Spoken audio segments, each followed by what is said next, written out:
also not going to spend my time in you while you need my time. I will take you to the older sister. Not the babysitter, but the nursing home anyway. That's my makeup English. So, but just to let you know, we don't have that concept there because we were not brought up that way. So, in this country, we have what's called babysitter. So you take your son there or your daughter there, you want them to look after because you're too busy, you don't have time for them. The moment that you need them also, you're not going to spend your time with them. So fathers, inshallah, you have a big responsibility. And it started from us being what? Responsible fathers, inshallah, and the children, subhanallah. They are the way, or I should say that the Prophet says, sallallahu alaihi wasallam, that every child is born up on the natural disposition to accept the truth. So the deviation comes from us, the fathers, and the uprights must also come from us, inshallah. And the topic that was given to me today was what? To avoid the destruction, know your enemy, and an email says, know yourself as well. Nafs. And I will start with that first. I need to know myself first. Then I will know my enemy. Then from that point I'll be able to avoid his plan to destroy my life. But if you do not know yourself, most likely you won't know your enemy. Then 9 out of 10, instead of you to run away from him, you will go seek the help from him. So Allah subhanahu wa ta'ala, no one can tell us about the reality of our nafs than the one who created. As he says in the Quran, أَلَا يَعْلَمْ مَنْ خَلَقَ? Of course the answer is yes now. وَهُوَ اللَّطِيفُ الْخَبِيرُ. The one who created this cell phone, he is more qualified to tell us what this is good for than anyone else. Right? And Allah subhanahu wa ta'ala وَصَفَ نَفْسَ الْبَشَرِيَّةِ. He described the human soul, human nafs, with 2 attributes. One is what? Al-Jahl, the ignorance. The other one is Al-Zulm, injustice.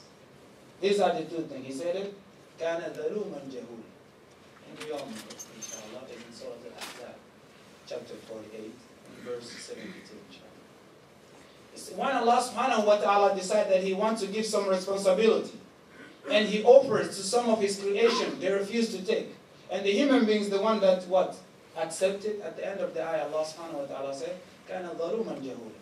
And we were ignorant and what? And just. So من وصفه يعني الجهل والظلم لا مطمع في استقامته البتة. The person who's known with ignorance and injustice, there is no way for us to accept or to what? There is no way for us to look for any good to come from that person. Because his qualities are these 2. Al-Jahl and injustice, ignorance.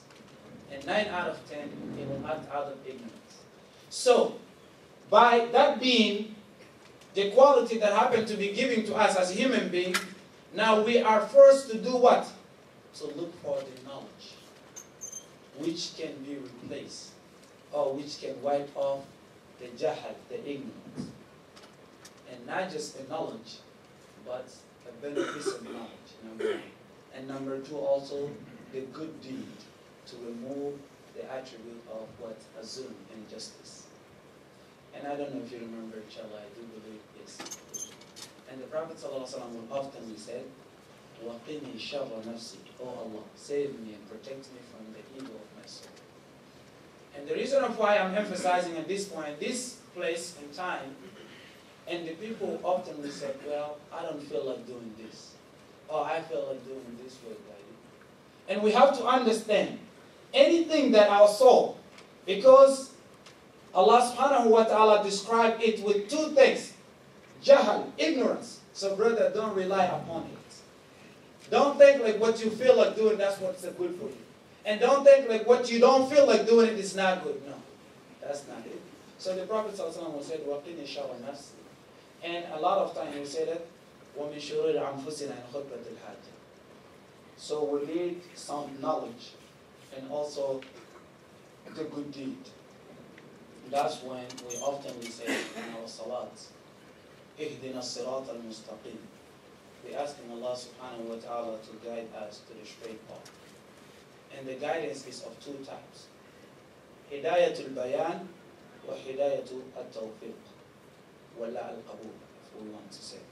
The guidance of what?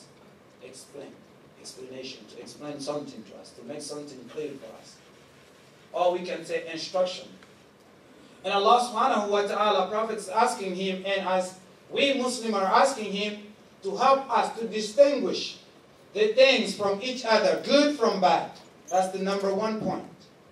The ability of distinction. And number two, and after being able to distinguish the bad from good, and ability to select that which is good and stay away from that which is not good. And these are the two things.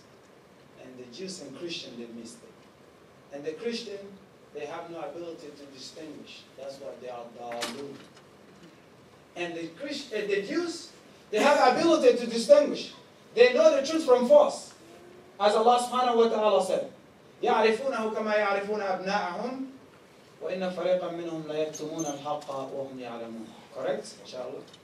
We have a sample class with us. If I'm not correct, inshallah, you can correct it for me. Anyhow, they know the truth from false. But still, they knowingly select the falsehood. So they happen to be al-mawdud alayh. So we Muslim want both. We want Allah subhanahu wa ta'ala to help us to distinguish the truth from false. The thing does not stop there. That's the part of knowledge.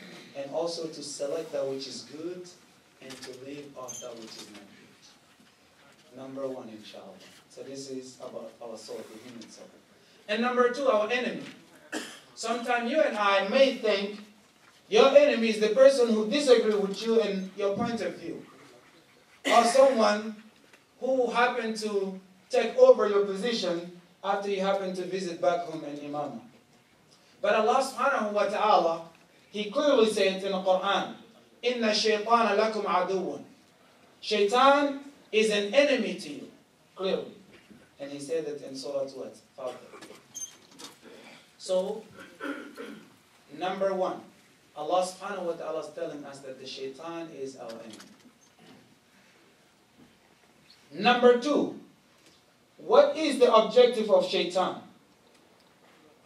And same Allah subhanahu wa ta'ala, before shaitan himself defined his objective, Allah subhanahu wa ta'ala says, إِنَّمَا يَدْعُو حِزْبَهُ لِيَكُونُوا مِنْ أَصْحَابِ السَّعِيرِ. إِنَّمَا in Arabic language, they will say adat, harf, nafi wa isbat. Wallah hasr wa isbat, if we want to. It means shaitan have only one objective, one aim, one goal, which is what? To make his followers the inhabitants of the blazing fire. So that is his objective. Now we know ourselves, we know our enemy, and we know his objective. And shaitan himself, furthermore, made it clear to us in another surah, Surah Al-A'raf, chapter 7, verse 16. He said, فَبِمَا أَغْوَيْتَنِي لَأَقْعُدَنَّ لَهُمْ صِرَاطَكَ الْمُسْتَقِيمِ ثُمَّ لَآتِيَنَّهُم مِّن بَيْنِ أَيْدِيهِمْ وَمِنْ خَلْفِهِمْ وَعَنْ أَيْمَانِهِمْ وَعَنْ شَمَائِلِهِمْ وَلَا تَجِدْ أَكْثَرَهُمْ شَاكِرِينَ. And shaitan says to Allah, okay, because you have sent me astray, you have led me astray, which Allah didn't do it, but He wants to put that on Allah subhanahu wa ta'ala. And as many of us will do it, if we happen to do something wrong, well, this was the grid of Allah.